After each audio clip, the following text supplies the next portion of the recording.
Y el otro tema tiene que ver con las enormes limitaciones de la lógica de familiarización de los apoyos y la presunta perspectiva de género que tienen estos programas.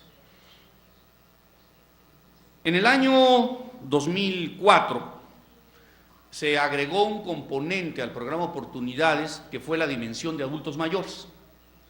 Esto tuvo que ver fundamentalmente no por una razón técnica, sino política. Primero porque se dio el ascenso de un movimiento rural, se llamaba el Campo No Aguanta Más, que estaba presionando por una pensión, y por el ejemplo de demostración que empezó a tener la pensión universal ciudadana del Distrito Federal. Entonces, en el 2004 se incorporó el elemento de adultos mayores, con lo cual ya el diseño original de un programa como Oportunidades de acumulación de capital humano y ruptura de la transmisión intergeneracional de la pobreza se empezó a desdibujar. Ya no era la idea invertir en los viejos, sino invertir nada más en los jóvenes para que acumularan capital humano y salieran de la pobreza.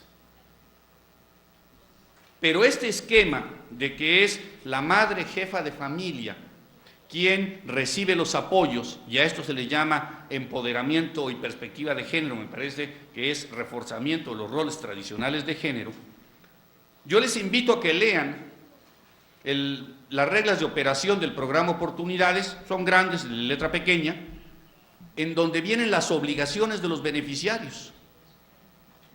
Y a mí me parece muy sintomático que entre las obligaciones se establezca que la madre jefa de familia deberá entregarle el dinero al adulto mayor.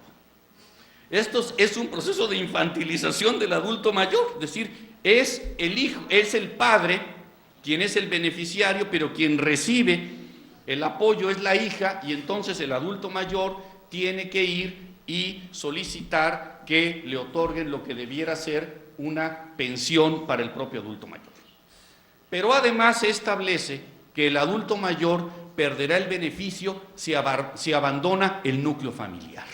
Es decir, la imposibilidad de que el adulto mayor pueda tener una vida independiente y autónoma. O sea, no solo es este proceso de familiarización, sino al introducir un elemento tan ajeno al diseño original del programa, se introdujo un proceso de infantilización de los adultos mayores en el programa Oportunidades. Hemos estado hablando del proceso de transición entre este tipo de programas focalizados y programas más en lógica de renta básica. Me voy a referir más adelante a un caso muy interesante en México, que no se ha analizado, que es cómo se han desarrollado de manera paralela dos programas federales, uno diseñado por el gobierno federal y otro realmente diseñado desde la Cámara de Diputados, que implican un proceso de transición. El programa Oportunidades en su componente adultos mayores y lo que es ahora el programa que se llama 70 y más, que viene diseñado desde la Cámara de Diputados. Es un cambio muy interesante al que me voy a referir más adelante.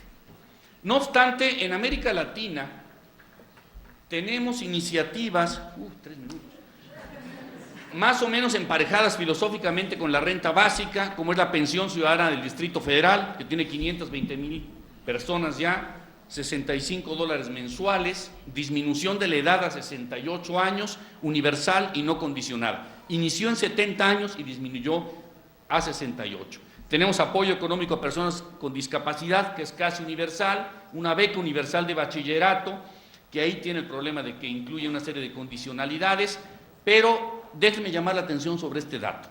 Con recursos propios, la Ciudad de México, que digamos sería equivalente a la ciudad de Sao Paulo, tiene un conjunto de transferencias monetarias, no estoy incluyendo aquí las pensiones contributivas, de alrededor de $1,000 millones al año. Esto significa que aproximadamente ahorita se está haciendo una transferencia de $10 mensuales para cada uno de los habitantes de la ciudad.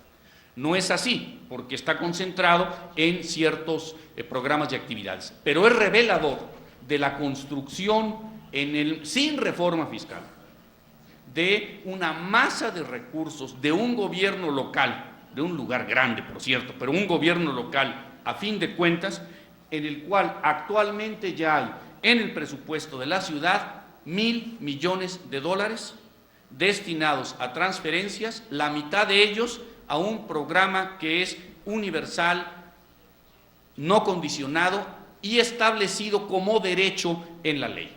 Luego tenemos otros ejemplos interesantes en América Latina, la renta dignidad en Bolivia, que es muy parecida a la pensión ciudadana del Distrito Federal, las reformas a las asignaciones familiares en Argentina, de la cual ya nos habló ampliamente Rubén, y el tema del programa 70 años y más, que es un caso de transición. Oportunidades metió el componente adultos mayores y la Cámara de Diputados metió el programa 70 años y más. 70 años y más es muy parecido a la pensión rural del Brasil. Es decir, todas las personas de 70 años y más que vivan en localidades rurales este año de hasta 15,000 habitantes recibirán una pensión vitalicia no condicionada de carácter permanente. ¿Qué pasó? La gente se salió de oportunidades. ¿Por qué? Porque estaban recibiendo el de oportunidades, que era menos dinero y que además también estableció condicionalidades para los adultos mayores. ¿Cómo de que no? ¿Qué ha sucedido? Que en realidad lo que era el componente adultos mayores de oportunidades prácticamente ya se quedó sin gente. Y ahora lo que hay es un programa individual, no hay que ir a pedirle a la hija que te entregue tu pensión, y que ha ido año con año creciendo en su extensión y en su cobertura. Ahí tenemos un ejemplo en América Latina del tránsito de un programa condicionado, focalizado individualmente y con enfoque familiarista a un enfoque de tendencia a la universalidad vía focalización territorial, que es un mecanismo intermedio, no condicionado y establecido en el presupuesto de la ciudad. En ese sentido, me parece que tenemos dos grandes desafíos, si voy a apurarme. Uno tiene que ver con el tema de la legitimidad. La idea del ingreso ciudadano es una idea un poco extraña al principio. Es una idea que cuesta asimilar, que cuesta masticar y que pone sobre la mesa una serie de prejuicios sociales muy fuertes. El tema de la universalidad, de por qué es para todos, solo para los que lo necesitan, los means tested, etcétera, es una cosa que socialmente pues, se ha venido construyendo en el ambiente ideológico de nuestras sociedades. Y el otro tema es el de la incondicionalidad. Es muy interesante que en la experiencia del Distrito Federal, la introducción de la pensión universal ciudadana tuvo al principio mucha resistencia, de sectores de la izquierda, de sectores de la derecha y de gente bien intencionada. Pero rápidamente adquirió enorme legitimidad social, porque la gente empezó a ver cómo estaban cambiando las cosas. No fue un programa piloto que dice, vamos a dárselo a 77 adultos mayores.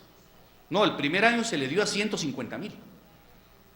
Y en el curso de 3 años prácticamente estaba universalizado.